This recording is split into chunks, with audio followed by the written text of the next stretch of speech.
السلام علیکم نئی ویډیو سره تاسو غلکلی وایو امید لرم چې تاسو ټول به روغ جوړ او خوشحاله وئ ژوند په مزو کې به وئ دوستانو تازه خبر مخې ته شو هغه دوه افغانو جینکو سره چې دوکاندار بدکاري کړې وه غلط کار یې ورسره کړی او بیا د هغه غلط کار ویډیو په سوشل میډیا باندې اپلوډ کړې وه نن هغه دوه افغانۍ جینکۍ چې هغه دوکاندار سره په غلط کار ګیرې شوې وې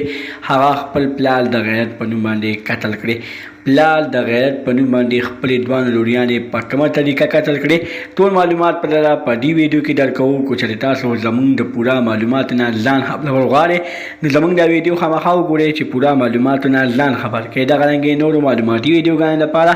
زموږ خبر میډیا چینل سبسکرایب کړئ تر نشان اوس خامخا وښیئ زموږ هر یوانې معلوماتي ویډیو تاسو ته په اسانۍ سره میلاویږي مینوالو ډېره زیاته افسوسناکه واقعه رامخې ته شوې وه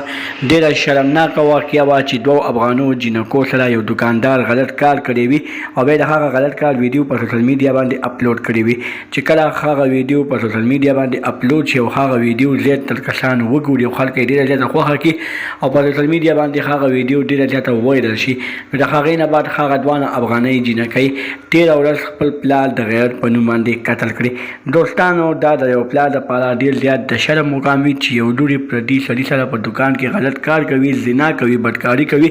او بیا د هغه بدکارۍ ویډیو هغه ظالم لور په سوشل میډیا باندې هغه ظالم دوکاندار اپلوډ کوي دوستانو دا ډېر زیات افسوس مقام وي دغه پلار ته مونږ ډاډ ورکوو دغه پلار ته مونږ ته پکار دي چې مونږ دغه پلار له تانې نه ورکوو چې په هغې باندې هغه د خپلې زندګۍ نه تنګ شي او په خپله باندې خودکشي وکړي دغه رنګې نورو معلوماتي ویډیوګانو لپاره زموږ خبر میډیا چینل سبسکرایب کړئ د نشان اوس خامخا وښیئ زموږ هر یوانۍ معلوماتي ویډیو تاسو ته په اسانۍ سره میلاویږي والسلام